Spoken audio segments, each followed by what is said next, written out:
Баткенде баңгизаттарды мыйзамсыз жүгүртүүгө шектелип 49 жаштагы жаран кармалды. Маалымат калай, Кадамжай шаарында жайгашкан Борбордук мечитинин жанында ыкчам иликтөө иштеринин жүрүшүндө 1973 туулган эркек киши кармалган. Шектүү Баткен облусунун Кадамжай районунда туулган, мурда Өзбекстанда тыңчылык беренеси боюнча соттолгон. Бул факты боюнча Кылмыш жаза кодексинин 282-беренеси баңги каражаттарын, психотроптук заттарды жана алардын аналогдорун сатуу максатында мыйзамсыз даярдоо боюнча кылмыш иши козголуп, шектүү камакка алынды. Мындан тышкары, шектүү жашаган жери боюнча үйдү тинтүү учурунда уктоочу бөлмөдөн марихуана баңгизаты табылып алынган. Бул кылмышка башка катышуучулардын тиешеси бар экендигин аныктоо боюнча андан аркы тергөө ыкчам иш-чаралары жүргүзүлүүдө.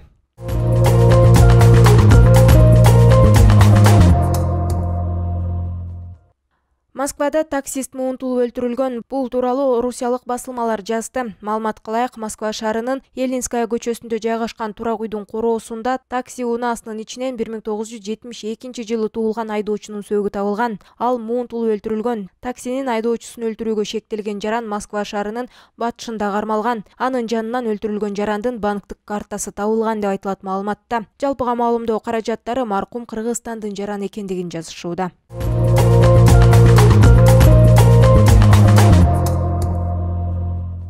Ысык көлдө бир түндө 2 ирет жер титирөө катталды. Сейсмология институтунун маалыматына ылайык, 22 ноябрь күнү саат 3:26 Ысык көл облусунун аймагында очогунда күчү 3,5 баллга жеткен жер титирөө катталган. Жер титирөө Ак Суу районунун Ак Булуң, Совет айылдарында 3,5 балл, Нововознесеновка, Жыргалаң, Бозучук, Качыбек, Ак Булак айылдарында, Түп районунун Сары Телегей айылында 3 балл, Кең Суу, Каркыра айылдарында, Ак Суу районунун Ичке Жергес, Отрядная айылдарында 2,5 баллга чейин сезилген. Ушул эле күнү саат 4:34 Ысык көл облусунда очогунда күчү 3 баллга жеткен дагы бир жер титирөө катталган. Алдын ала маалыматтар боюнча жер титирөөдөн жабыркагандар жана кыйроолор катталган жок.